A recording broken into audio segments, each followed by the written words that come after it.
Welcome to the Next-Gen Manufacturing Nexus.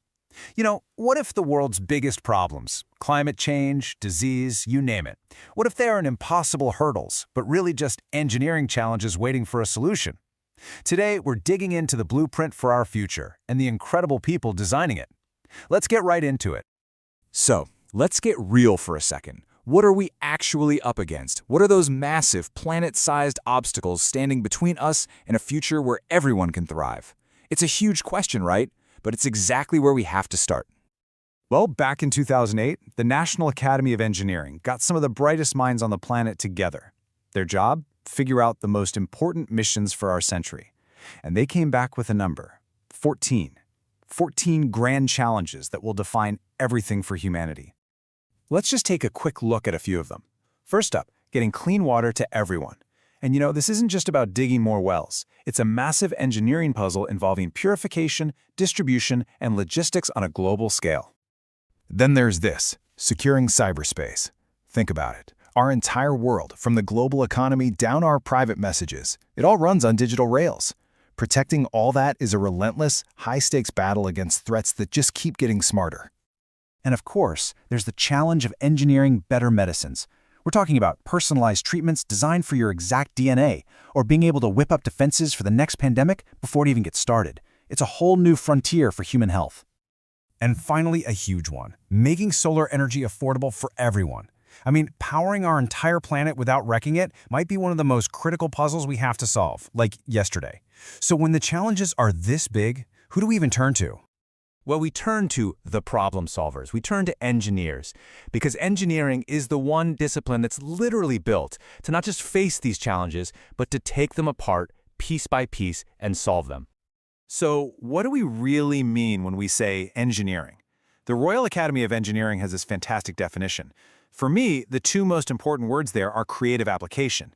See, it's not just about crunching numbers or building bridges. It's about applying science with imagination to invent, design, and improve, well, pretty much everything. But if you want a simpler way to think about it, I absolutely love this quote. Engineers make things work, and make things work better. That's the whole game right there. It's a constant loop of creating something, making sure it functions, and then figuring out how to optimize it. That cycle is what pushes our world forward. And the scope of this field is just mind-boggling. It covers everything from designing the rockets that explore other planets to building the sustainable cities we need right here. It's the medical devices that save lives and the massive power grids that light up our world. Each one of these is its own universe of challenges. Okay, so if engineers are the ones solving the problems, what tools are they using? Let's dive into some of the incredible tech they're putting to work right now to build the future. Let's start with something that affects every single one of us, our health. The place where medicine and engineering meet, that's biomedical engineering, and it's producing some of the most unbelievable breakthroughs you can imagine.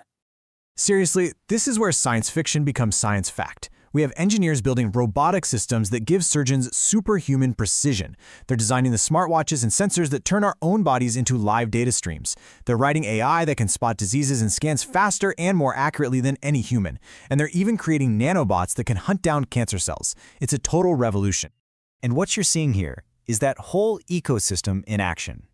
It's not about just one gadget. It's this powerful mix of biology, robotics, data science, and new materials, all of it engineered together with one single goal: to help us live longer, healthier lives. Okay, so now let's zoom out from our personal health to the health of our entire planet. The climate crisis is another one of those grand challenges where engineering is absolutely essential, not just to slow it down, but to help us adapt to the changes that are already here. Look, the engineering plan for our climate isn't some magic bullet. It's more like everything, everywhere, all at once. It means completely reinventing how we get our energy, redesigning our cities to be green, making every single machine more efficient, and even creating technology to pull carbon directly out of the air. It's nothing less than a total systems overhaul for Earth. So we've seen the challenges and we've seen the tools, but what about the people actually doing the work? The who is changing just as fast as the what. The engineer of tomorrow needs a completely different mindset. And this is the key. The old way of thinking was about being an expert in one, very specific, narrow field. But the new vision, called Engineers 2030, is all about something bigger.